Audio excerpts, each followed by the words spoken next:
The Criminal Investigation and Detection Group is now conducting an investigation on the stabbing incident that transpired in the office of the CIDG Anti-Organized Crime Unit in Camp Crame, Quezon City, involving two male personnel under restrictive custody.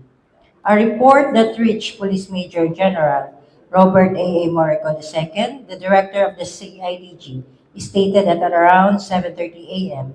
of January 13, 2026, while personnel of the CIDG Anti-Organized Crime Unit and personnel under restrictive custody were preparing for the scheduled preliminary investigation in the Department of Justice, PEMS Echo entered the office kitchen. He was followed shortly by PSMS Mike, who allegedly suddenly took a kitchen knife. Upon noticing that PSMS Mike drew a knife, PEMS Echo rushed towards him and embraced him in an attempt to restrain and subdue him. However, PSMS Mike was able to stab PEMS Echo in his back, causing injury.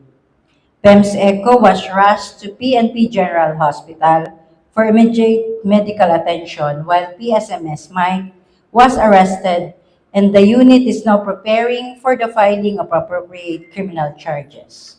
The two personnel involved are among the 6 personnel under restrictive custody and CIDG, while administrative and criminal charges were filed against them in relation to the alleged theft of evidence confiscated during an October 2024 raid of an alleged Philippine offshore gaming operator building in Bagak, Bataan.